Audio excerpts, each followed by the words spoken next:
ಥಟ್ ಅಂತ ಹೇಳಿ ಜಾಲ ಕ್ವಿಜ್ ಕಾರ್ಯಕ್ರಮಕ್ಕೆ ತಮಗೆಲ್ಲ ಸ್ವಾಗತವನ್ನು ಕೋರ್ತಾ ಇದ್ದೇವೆ. ಇಂದಿನ ಕಾರ್ಯಕ್ರಮದಲ್ಲಿ ಯಾರ್ಯಾರು ಭಾಗವಹಿಸ್ತಾ ಇದ್ದಾರೆ, ಎಲ್ಲಿಂದ ಭಾಗವಹಿಸ್ತಾ ಇದ್ದಾರೆ, ಅವರ ಪರಿಚಯವನ್ನು ಮೊದಲು ಮಾಡಿಕೊಂಡು ನಂತರ ಕಾರ್ಯಕ್ರಮವನ್ನು ಮುಂದುವರಿಸೋಣ. ಇಂದಿನ ಕಾರ್ಯಕ್ರಮದ ಮೊದಲ ಸ್ಪರ್ಧಿ.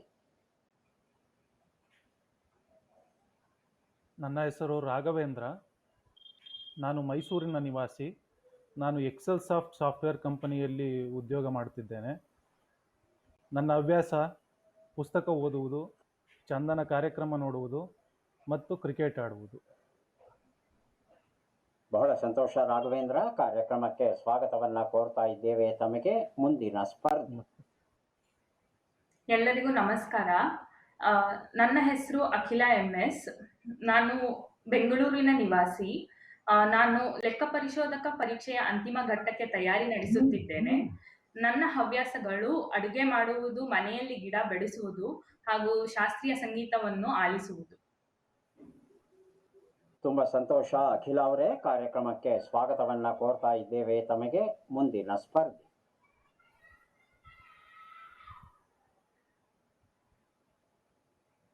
ಎಲ್ಲರಿಗೂ ನಮಸ್ಕಾರ. ನನ್ನ ಹೆಸರು ನಾಗೇಂದ್ರ ರಾಮೋಹಳ್ಳಿ. ನಾನು ಬೆಂಗಳೂರು ನಿವಾಸಿ. ನಾನು ಒಂದು ಜರ್ಮನ್ MNCಯ ನಿವೃತ್ತ ಅಧಿಕಾರಿ. ನನ್ನ ಹವ್ಯಾಸಗಳು ತಬಲಾ ನುಡಿಸುವುದು, ಚಲನಚಿತ್ರ ಹಾಡುಗಳು ಕೇಳುವುದು, ದೂರದರ್ಶನ ಕಾರ್ಯಕ್ರಮಗಳನ್ನು ಆಲಿಸುವುದು. ತುಂಬ ಸಂತೋಷ ನಾಗೇಂದ್ರ ಅವರೇ, ಕಾರ್ಯಕ್ರಮಕ್ಕೆ ಸ್ವಾಗತವನ್ನು ಕೋರ್ತಾ ಇದ್ದೇವೆ ತಮಗೆ. ಮೂವರು ಸಿದ್ಧವಾಗಿದ್ದೀರಿ ಅಂದರೆ ಕಾರ್ಯಕ್ರಮ ಆರಂಭಿಸೋಣ. ಮೊದಲಿಗೆ ನಿಯಮಗಳನ್ನು ಒಮ್ಮೆ ನೋಡಿಬಿಡೋಣ. ಒಟ್ಟು 12 ಪ್ರಶ್ನೆಗಳು. ಪ್ರತಿ ಸರಿ ಉತ್ತರಕ್ಕೆ ಒಂದು ಪುಸ್ತಕ ಬಹುಮಾನ. ಆಯ್ಕೆಗಳು ಬರುವ ಮೊದಲೇ ಸರಿ ಉತ್ತರ ನೀಡಿದರೆ 2 ಪುಸ್ತಕ ಬಹುಮಾನ. ನಕಾರಾತ್ಮಕ ತಂತ್ರಗಳಿಗೆ ಅವಕಾಶವಿಲ್ಲ. ಇಂದಿನ ಕಾರ್ಯಕ್ರಮದಲ್ಲಿ ನಾವು ನೀಡುವ ಎಲ್ಲ ಪುಸ್ತಕಗಳನ್ನು ರಾಷ್ಟ್ರೋತ್ಥಾನ ಸಾಹಿತ್ಯದವರು ನೀಡಿದ್ದಾರೆ. ಅವರಿಗೆ ಕೃತಜ್ಞತೆಗಳನ್ನು ಸೂಚಿಸುತ್ತಾ ಕಾರ್ಯಕ್ರಮದ ಮೊದಲ ಪುಸ್ತಕ, ಮೊದಲ ಪ್ರಶ್ನೆಯನ್ನು ಈಗ ನೋಡೋಣ. ರಾಘವೇಂದ್ರ ಅವರಿಗೆ ಬರ್ತಾ ಇದೆ ಈ ಪುಸ್ತಕ ಮತ್ತು ಪ್ರಶ್ನೆ. DVG ಬರೆದ ಪುಸ್ತಕ ಬಾಳಿಗೊಂದು ನಂಬಿಕೆ. ನಮ್ಮ ಪ್ರಶ್ನೆ ಈಗ ಬಂತು. ಪ್ರಶ್ನೆಯನ್ನು ನೋಡೋಣ. ಭಾರತೀಯ ರಾಜ್ಯಗಳು ಭಾಷಾವಾರು ಆಧಾರದ ಮೇಲೆ ಏಕೀಕರಣಗೊಳ್ಳುವುದನ್ನು ಯಾವ ಆಯೋಗವು ತಿರಸ್ಕರಿಸಿತು? ಆಯ್ಕೆಗಳನ್ನು ಕೊಡ್ತಾ ಇದ್ದೆ. JVP ಆಯೋಗ, ಘರ್ ಆಯೋಗ, ಮಹಾಜನ್ ಆಯೋಗ, ಫಜಲ್ ಅಲಿ ಆಯೋಗ.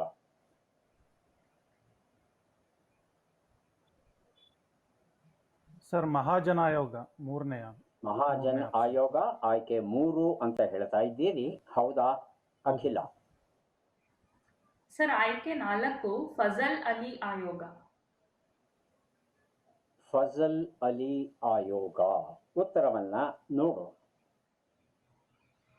ಘರ್ ಆಯೋಗ ಅನ್ನೋದು ಸರಿಯಾದ ಉತ್ತರ ಆಗಿತ್ತು. ಘರ್ ಆಯೋಗದ ನಿಲುವು ಏನು ಅಂದರೆ, ಭಾಷೆಗಳ ಆಧಾರದ ಮೇಲೆ ರಾಜ್ಯವನ್ನು ವಿಂಗಡಿಸಿದರೆ ಅದರಿಂದ ಅನೇಕ ಸಮಸ್ಯೆಗಳು ಹುಟ್ಟಿಕೊಳ್ಳುತ್ತೆ.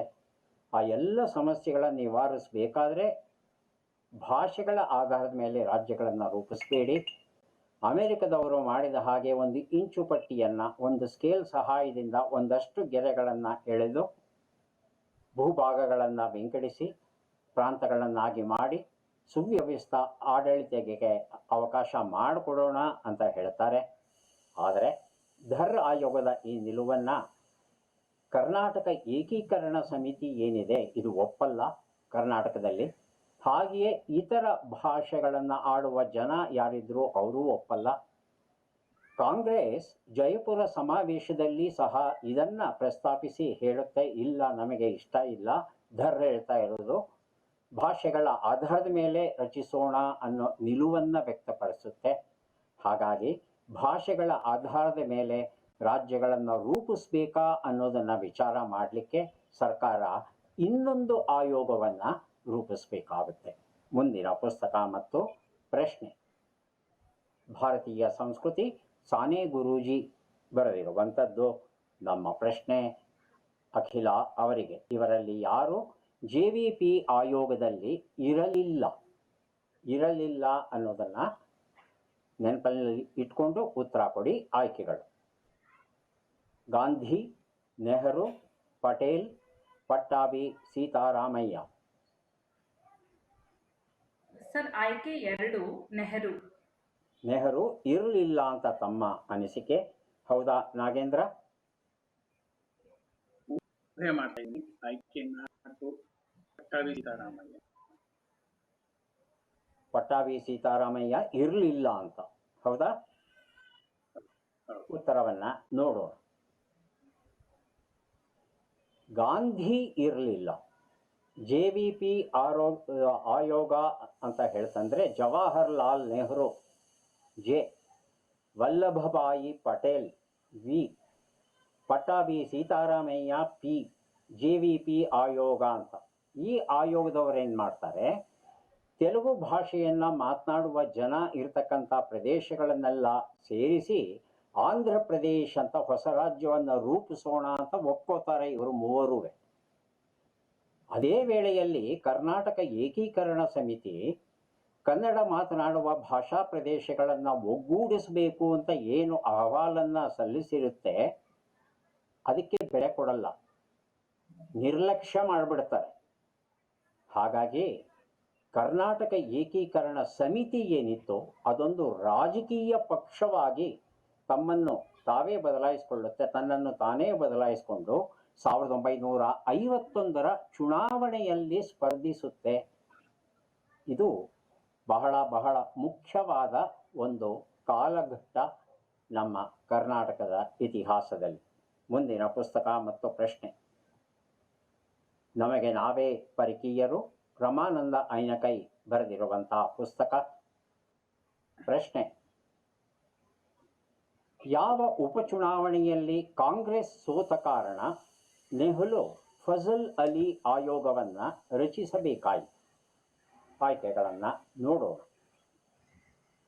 ಬೆಂಗಳೂರು, ಹುಬ್ಬಳ್ಳಿ ಧಾರವಾಡ, ಶಿವಮೊಗ್ಗ, ದಾವಣಗೆರೆ. ನಾಗೇಂದ್ರ?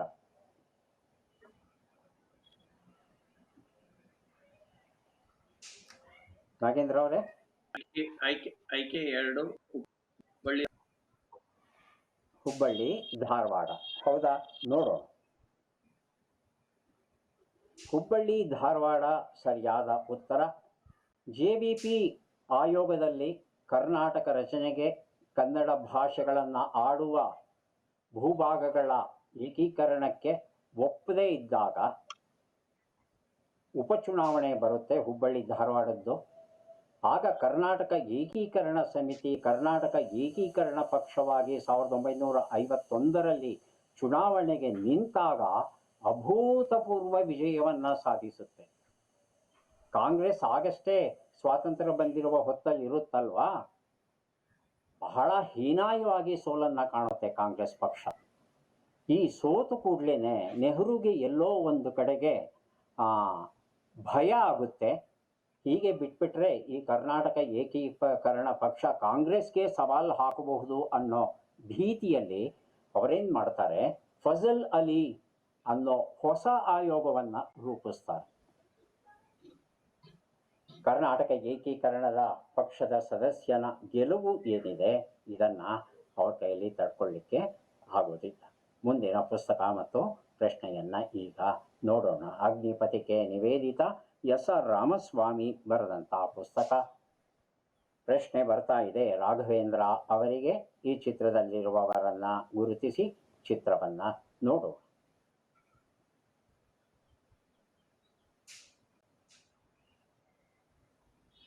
ಆಯ್ಕೆಗಳನ್ನು ನೋಡೋಣ.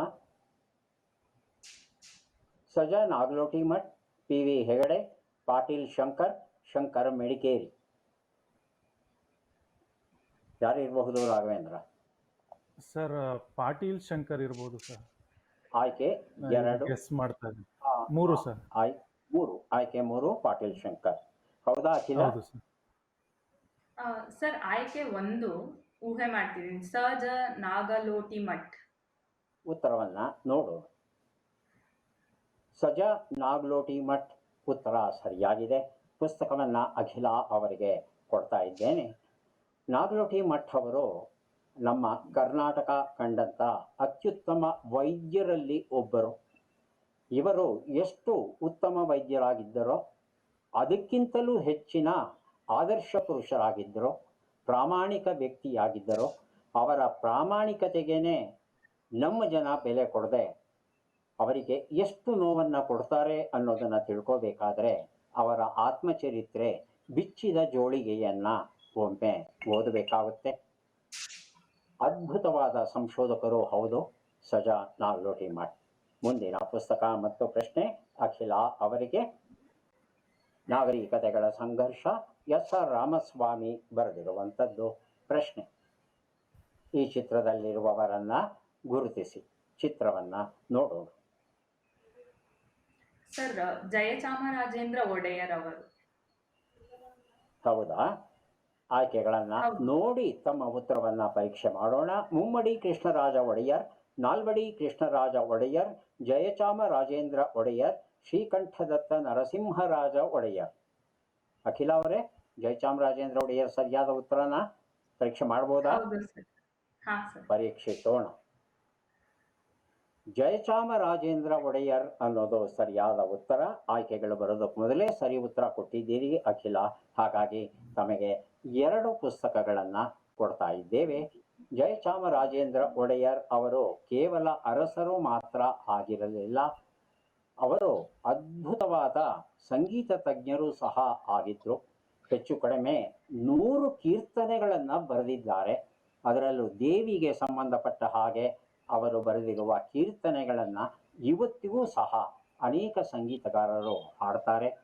ಸಂಸ್ಕೃತ ಭಾಷೆಯಲ್ಲಿ ಕೀರ್ತನೆಗಳನ್ನು ಬರೆದಿದ್ದರು ಜಯಚಾಮರಾಜೇಂದ್ರ ಒಡೆಯರ್ ಅವರು. ಮೈಸೂರು ಸಂಸ್ಥಾನದ ಕೊನೆಯ ಅರಸು ಇವರು ಆಗಿದ್ದರು. ಮುಂದಿನ ಪುಸ್ತಕ ಮತ್ತು ಪ್ರಶ್ನೆಯನ್ನು ಈಗ ನೋಡೋಣ.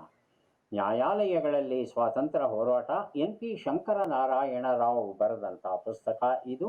ನಮ್ಮ ಪ್ರಶ್ನೆ: ಈ ಚಿತ್ರದಲ್ಲಿರುವವರನ್ನ ಗುರುತಿಸಿ. ಚಿತ್ರವನ್ನು ನೋಡೋಣ.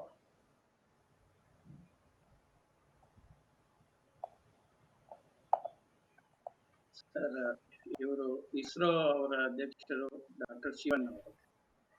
ಇಸ್ರೋದವರ ಏನು ಅವರ ಹೆಸರು? ಡಾಕ್ಟರ್ ಶಿವನ್. ಡಾಕ್ಟರ್ ಶಿವನ್. ಶಿವನ್ ಗಡ್ಡ ಬಿಟ್ಟಿದಾರ ನಮ್ಗೆ ಗೊತ್ತಿಲ್ಲ, ನೆನಪಿಗೆ ಬರ್ತಾ ಇಲ್ಲ. ನೋಡೋಣ, ಒಂದು ಸಲ ರಾಘವೇಂದ್ರ ಅವರನ್ನು ಕೇಳಿಬಿಡೋಣ. ರಾಘವೇಂದ್ರ ಅವರೇ, ಶಿವನ್ ಹೌದಾ ಸರ್ ಅಥವಾ ಬೇರೆಯವರ? ಸರ್ ಬೇರೆಯವರು ಆಪ್ಷನ್ ಆಯ್ಕೆ ಕೊಡಿ. ಆಯ್ಕೆಗಳು ಕೊಡ್ತೇನೆ, ತಗೊಳ್ಳಿ. SR Valluri, SK Shivakumar, Roddam Narasimha, Palahalli Vishwanatha. Sir ಇದಕ್ಕೆ ನಾನು ಆನ್ಸರ್ ಮಾಡೋದು ಅವರು ಮಾಡ್ತಾರೆ? ಅಲ್ಲ, ನೀವು ಹೇಳಿ. ಅವರು ಹೇಳಿದ್ದಾರೆ ಉತ್ತರ ಶಿವನ್ ಅಂತ. ಶಿವನ್ ನಮ್ಮ ಆಯ್ಕೆಗಳಲ್ಲಿಲ್ಲ ಸರ್. ಪಾಲಹಳ್ಳಿ ವಿಶ್ವನಾಥ್ ಸರ್. ಉತ್ತರವನ್ನ ನೋಡೋಣ. ಸರಿಯಾದ ಉತ್ತರ ರುದ್ದಂ ನರಸಿಂಹ. ರುದ್ದಂ ನರಸಿಂಹ ಅವರು ರಾಷ್ಟ್ರೀಯ ವೈಮಾಂತರಿಕ್ಷ ಪ್ರಯೋಗಶಾಲೆಗಳು ಏನಿವೆ ಅದರ ನಿರ್ದೇಶಕರಾಗಿ ಅದ್ಭುತವಾದ ಕೆಲಸವನ್ನು ಮಾಡ್ತಾರೆ. ರುದ್ದಂ ನರಸಿಂಹ ನಮ್ಮ ಹೆಮ್ಮೆಯ ವಿಜ್ಞಾನಿ. ಮುಂದಿನ ಪುಸ್ತಕ ಮತ್ತು ಪ್ರಶ್ನೆ: ಭಾರತೀಯ ಚಿತ್ತ, ಮಾನಸಿಕತೆ, ಕಾಲ, ಧರ್ಮಪಾಲ್ ಬರೆದಂಥ ಪುಸ್ತಕ. ಪ್ರಶ್ನೆ ಬರ್ತಾ ಇದೆ ರಾಘವೇಂದ್ರ ಅವರಿಗೆ. ಈ ಅಕ್ಷರಗಳನ್ನು ಜೋಡಿಸಿ. ಅಕ್ಷರಗಳು: ಅಂ, ಮೇ, ಯ, ನ, ಲೆ, ರೇ, ಶಿ, ಕೆ.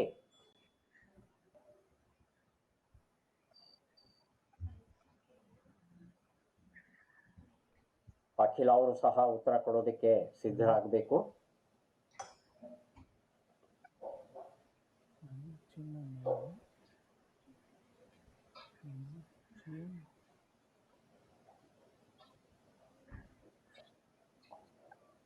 ಅಖಿಲ, ತಮಗೆ ಗೊತ್ತಾಯ್ತಾ ಸರ್?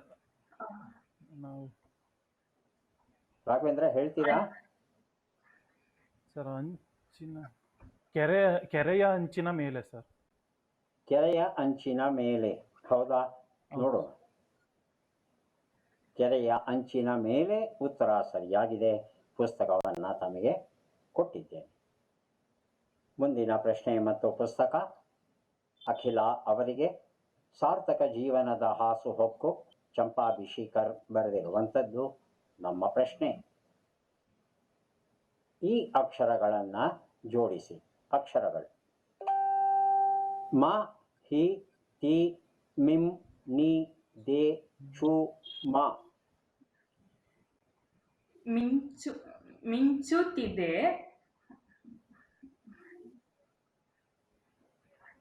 ಮಿಂಚುತ್ತಿದೆ ಏನು? ಮಣಿ ಮಣಿ ಮಿಂಚುತ್ತಿದೆ,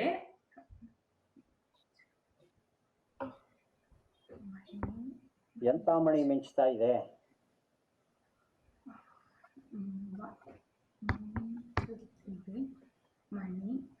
ಹಿಮಮಣಿ ಮಿಂಚುತ್ತಿದೆ. ಹಿಮಮಣಿ ಮಿಂಚುತ್ತಿದೆ, ಹೌದಾ? ನೋಡೋಣ. ಮಿಂಚುತ್ತಿದೆ ಹಿಮಮಣಿ, ಹಿಮಮಣಿ ಮಿಂಚುತ್ತಿದೆ. ಉತ್ತರ ಸರಿ ಅಂತ ಸ್ವೀಕರಿಸಿ. ಅಖಿಲ ಅವರಿಗೆ ಪುಸ್ತಕವನ್ನು ಕೊಟ್ಟಿದ್ದೆ. ಎಲೆಯ ಮೇಲ್ಗಡೆ ಮಂಜಿನ ಹನಿಗಳು ಬಿದ್ದಾಗ, ಸೂರ್ಯೋದಯದ ಕಿರಣಗಳು ಅದರ ಮೇಲೆ ಬಿದ್ದಾಗ, ದೂರದಿಂದ ಭಿನ್ನ ನೋಟದಲ್ಲಿ ನೋಡಿದಾಗ ಅದು ವಜ್ರದ ಮಣಿಗಳ ಹಾಗೆ ಮಿಂಚುವುದನ್ನು ನಾವೆಲ್ಲ ನೋಡಬಹುದು. ಮುಂದಿನ ಪುಸ್ತಕ ಮತ್ತು ಪ್ರಶ್ನೆ ನಾಗೇಂದ್ರ ಅವರಿಗೆ ಸಾರ್ಥಕ ಜೀವನ ಮಾಭಾ ಪೆರ್ಲಾ ಬರೆದಂತಹ ಪುಸ್ತಕ. ಪ್ರಶ್ನೆ, ಈ ಅಕ್ಷರಗಳನ್ನು ಜೋಡಿಸಿ. ಅಕ್ಷರಗಳು ತಿ, ತಂ, ಬಿ, ದೆ, ಯು, ಲಿ, ಗಾ, ಸು. ನಾಗೇಂದ್ರ ಅವರಿಗೆ ಉತ್ತರವನ್ನು ಕೊಡುವ ಅವಕಾಶ. ರಾಘವೇಂದ್ರ ಅವರು ಸಹ ಉತ್ತರವನ್ನು ಕೊಡೋದಕ್ಕೆ ಸಿದ್ಧವಾಗಬಹುದು.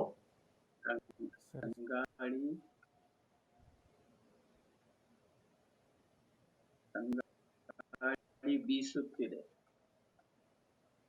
ಇನ್ನೊಂದ್ಸಲ ಹೇಳಿ ಸರ್. ತಂಗಾಳಿ ಬೀದೆ. ತಂಗಾಳಿ ಬೀಸು. ತಮ್ಮ ಧ್ವನಿ ತುಂಡರಿಸ್ತಾ ಇದೆ. ಮತ್ತೊಮ್ಮೆ ಹೇಳಿ. ತಂಗಾಳಿ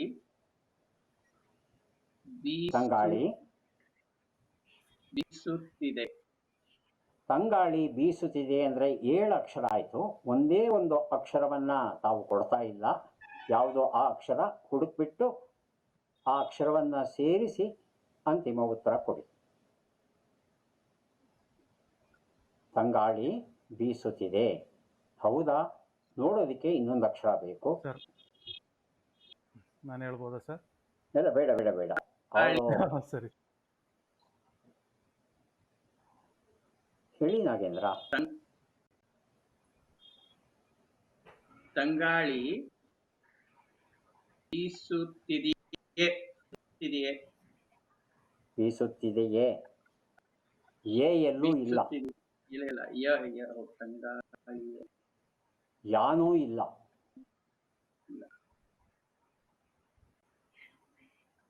ಕೇಳ ರಾಘವೇಂದ್ರ ಅವ್ರನ್ನ.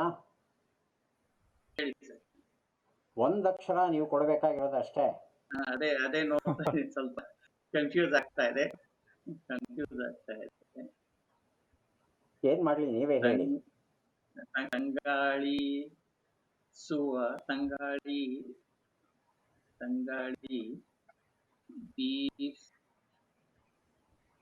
ಬೀಸು. ಹೇಳಿ ರಾಘವೇಂದ್ರ. ಸರ್, ತಂಗಾಳಿಯೂ ಬೀಸುತ್ತಿದೆ. ತಂಗಾಳಿಯೂ ಬೀಸುತ್ತಿದೆ. ತಂಗಾಳಿಯೂ ಬೀಸುತ್ತಿದೆ, ಹೌದಾ? ನೋಡೋಣ. ತಂಗಾಳಿಯೂ ಬೀಸುತ್ತಿದೆ. ಸ್ಪಷ್ಟವಾಗಿ ಯು ಬಿಟ್ಟಿದ್ದೀರಾ ಅಂತ ಹೇಳ್ತಾ ಇದ್ದೆ. ಆ ತಂಗಾಳಿಯ ಜೊತೆ ಯು ತಾವು ಸೇರಿಸೋದಿಕ್ಕೆ ಸ್ವಲ್ಪ ಕಷ್ಟವಾಯಿತು ತಮಗೆ. ಚಿಂತೆ ಇಲ್ಲ. ಮುಂದಿನ ಪುಸ್ತಕ ಮತ್ತು ಪ್ರಶ್ನೆಯನ್ನ ನೋಡ್ಲಿಕ್ಕೆ ಶುರು ಮಾಡೋಣ. ರಾಘವೇಂದ್ರ ಅವ್ರಿಗೊಂದು ಪುಸ್ತಕ ಕೊಟ್ಟಿದ್ದೀವಿ. ಚಟ್ಪಟ್ ಚಿನ್ಕುರಳಿ ಈಗ ಆರಂಭ ಆಗ್ತಾ ಇದೆ. 5 ಪ್ರಶ್ನೆಗಳಿರುತ್ತವೆ, 5 ಉತ್ತರ ತಾವು ಕೊಡಿ. 5 ಪುಸ್ತಕಗಳನ್ನು ತಮಗೆ ಕೊಡೋಕೆ ನಾವು ಸಿದ್ಧವಾಗಿದ್ದೇವೆ. ರಾಘವೇಂದ್ರ, ಶುರು ಮಾಡೋಣವಾ? ಹಾಂ ಸರ್. ಸರಿ ಮೊದಲ ಸರ್. ಪ್ರಶ್ನೆ. ಬೆಂಗಳೂರಿನ ಮಹಾಲಕ್ಷ್ಮೀಪುರದ ಗುಡ್ಡದ ಮೇಲೆ 22 ಅಡಿ ಎತ್ತರ, 16 ಅಡಿ ಅಗಲ, 3 ಅಡಿ ದಪ್ಪದ ಯಾರ ವಿಗ್ರಹವಿದೆ? ಗಣಪತಿನ, ಹನುಮಂತನ? ಹನುಮಂತ ಸರ್. ಮುಂದಿನ ಪ್ರಶ್ನೆ. ಬೆಂಗಳೂರು ಲಾಲ್ಬಾಗ್ ಉದ್ಯಾನವನವನ್ನ ಯಾವ ನಗರದ ಮೊಘಲ್ ಉದ್ಯಾನವನದ ಅನುಕರಣೆಯಾಗಿದೆ? ಮೈಸೂರು, ಸಿರಾ? ಸಿರಾ ಸರ್. ಮುಂದಿನ ಪ್ರಶ್ನೆ. ಠಿಕಾಣಿ ಎಂಬ ಕನ್ನಡ ಶಬ್ದದ ಮೂಲವು ಯಾವ ಭಾಷೆಯಲ್ಲಿದೆ? ಹಿಂದಿ ಸರ್. ಮುಂದಿನ ಪ್ರಶ್ನೆ. ಈ ಗಾದೆಯನ್ನ ಪೂರ್ಣಗೊಳಿಸಿ. ಕುಂಬಾರನಿಗೆ ವರ್ಷ? ಕುಂಬಾರನಿಗೆ ವರ್ಷ, ದೊಣ್ಣೆಗೆ ನಿಮಿಷ. ಮುಂದಿನ ಪ್ರಶ್ನೆ. ಈ ಒಗಟನ್ನ ಬಿಡಿಸಿ. ಬೆಟ್ಟದ ಬುಡದಲ್ಲಿ ಬೆಳ್ಳಿ ಛತ್ರಿ? ಅಣಬೆ ಸರ್. ಅಣಬೆ. ಉತ್ತರವನ್ನ ನೋಡ್ತಾ ಹೋಗೋಣ. ಮೊದಲನೇದು ಹನುಮಂತ, ಉತ್ತರ ಸರಿಯಾಗಿದೆ. ಎರಡನೇ ಪ್ರಶ್ನೆಗೆ ಉತ್ತರ ಸಿರಾ ಸರಿಯಾಗಿದೆ. ಮೂರನೇ ಪ್ರಶ್ನೆಗೆ ಮರಾಠಿ ಸರಿಯಾದ ಉತ್ತರ ಆಗಿತ್ತು, ತಾವು ಹಿಂದಿ ಅಂತ ಹೇಳಿದ್ರಿ. ಮುಂದಿನ ಪ್ರಶ್ನೆ. ಕುಂಬಾರನಿಗೆ ವರ್ಷ, ದೊಣ್ಣೆಗೆ ನಿಮಿಷ, ಉತ್ತರ ಸರಿಯಾಗಿದೆ. ಬೆಟ್ಟದ ಬುಡದಲ್ಲಿ ಬೆಳ್ಳಿ ಛತ್ರಿ, ಅಣಬೆ ಅಥವಾ ನಾಯಿಕೊಡೆ, ಉತ್ತರ ಸರಿಯಾಗಿದೆ. 4 ಪ್ರಶ್ನೆಗಳಿಗೆ ಸರಿಯಾದ ಉತ್ತರ ಕೊಟ್ಟಿದ್ದೀರಾ. 4 ಪುಸ್ತಕಗಳನ್ನು ತಮಗೆ ಕೊಟ್ಟಿದ್ದೆ. ಈಗ ಅವಕಾಶ ಬರ್ತಾ ಇದೆ ಅಖಿಲ ಅವರಿಗೆ. ಅಖಿಲ, ಸಿದ್ಧವಾಗಿದ್ರೆ ಶುರು ಮಾಡೋಣ. ಹಾ ಸರ್. ಮೊದಲ ಪ್ರಶ್ನೆ. ಕ್ರಿಸ್ತಶಕ 578ರಲ್ಲಿ ಮಂಗಳೇಶನು ಬಾದಾಮಿಯ ಯಾವ ಗುಹೆಯನ್ನ ಪೂರ್ಣಗೊಳಿಸಿದನೋ? ಶೈವ ಗುಹೆ, ವೈಷ್ಣವ ಗುಹೆ? ಶೈವ ಗುಹೆ. ಮುಂದಿನ ಪ್ರಶ್ನೆ.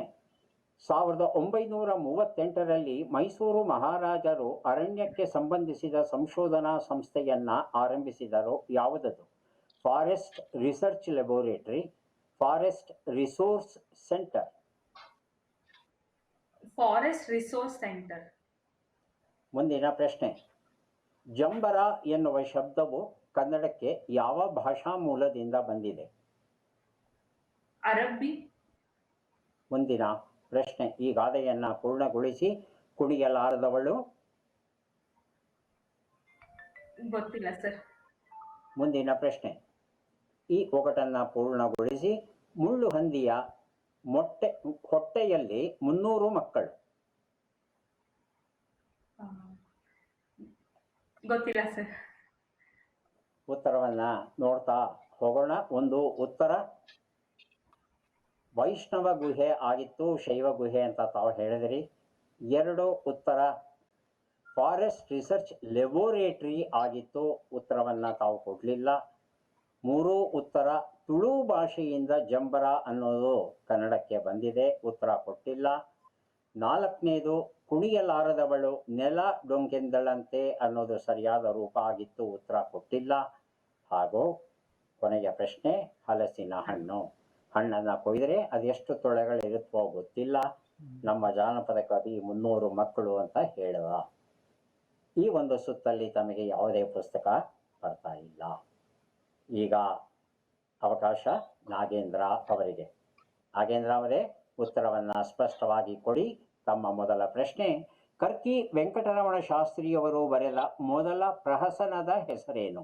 ಇಗ್ಗಪ್ಪ ಹೆಗಡೆ ವಿವಾಹ ಪ್ರಹಸನವು, ದುಗ್ಗಪ್ಪ ಹೆಗಡೆ ವಿವಾಹ ಪ್ರಹಸನವು? ಸರ್ಪನ ಹೆಗಡೆ ವಿವಾಹ. ಇಗ್ಗಪ್ಪನ, ದುಗ್ಗಪ್ಪನ?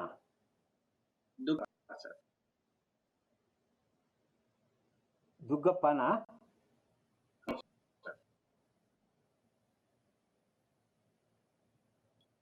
ಮುಂದಿನ ಪ್ರಶ್ನೆಯನ್ನ ನೋಡೋಣ. ದ್ರೌಪದಿ ಹಾಗೂ ಶಕ್ತಿ ಆರಾಧನೆಗಾಗಿ ಬೆಂಗಳೂರಿನಲ್ಲಿ ಪ್ರತಿ ವರ್ಷವೂ ಯಾವ ಉತ್ಸವವು ನಡೆಯುತ್ತದೆ?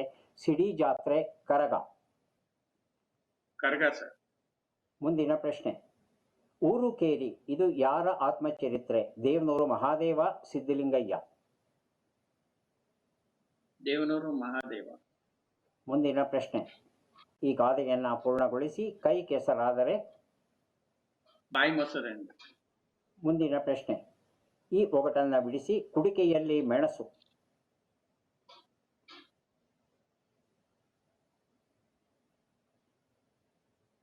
ಮಾಹಿತಿ ಗೊತ್ತಾಗ್ತಾ ಇಲ್ವಾ? ಉತ್ತರವನ್ನ ನೋಡ್ತಾ ಹೋಗೋಣ. ಇಗ್ಗಪ್ಪ ಹೆಗಡೆ ವಿವಾಹ ಪ್ರಹಸನವು ಅನ್ನೋದು ಸರಿಯಾದ ಉತ್ತರ ಆಗಿತ್ತು. ಎರಡನೇ ಪ್ರಶ್ನೆಗೆ ಉತ್ತರ ಕರಗ ಅನ್ನೋದು ಸರಿಯಾದ ಉತ್ತರ ಆಗಿತ್ತು, ತಾವು ಕೊಟ್ಟಿದ್ದೀರಿ. ಮೂರನೇ ಪ್ರಶ್ನೆಗೆ ಉತ್ತರ ಸಿದ್ಧಲಿಂಗಯ್ಯ, ತಾವು ಉತ್ತರವನ್ನ ಕೊಟ್ಟಿಲ್ಲ. ನಾಲ್ಕನೇದು ಬಾಯಿ ಮೊಸರು, ಉತ್ತರವನ್ನ ಕೊಟ್ಟಿದ್ದೀರಾ. ಐದನೇ ಪ್ರಶ್ನೆಗೆ ಉತ್ತರ ಪಪಾಯ ಆಗಿತ್ತು. ಪಪಾಯ ಪರಂಗಿ ಹಣ್ಣು ಸರಿಯಾದ ಉತ್ತರ ಆಗಿತ್ತು, ತಾವು ಉತ್ತರ ಕೊಟ್ಟಿಲ್ಲ. 2 ಪ್ರಶ್ನೆಗೆ ತಾವು ಸರಿಯಾದ ಉತ್ತರ ಕೊಟ್ಟು 2 ಪುಸ್ತಕಗಳನ್ನು ಪಡೆದಿದ್ದೀರಿ. ಯಾರಿಗೆ ಎಷ್ಟು ಪುಸ್ತಕಗಳು ಬಂದಿವೆ ಅದನ್ನು ನೋಡುವ ಕ್ಷಣ ಈಗ ಬಂತು. ರಾಘವೇಂದ್ರ ಅವರಿಗೆ ಒಟ್ಟು ದೊರೆತಿದೆ 60 ಅಂಕಗಳು, ಅಖಿಲ ಅವರಿಗೆ 40 ಅಂಕಗಳು, ನಾಗೇಂದ್ರ ಅವರಿಗೆ 40 ಅಂಕಗಳು ದೊರೆತಿವೆ.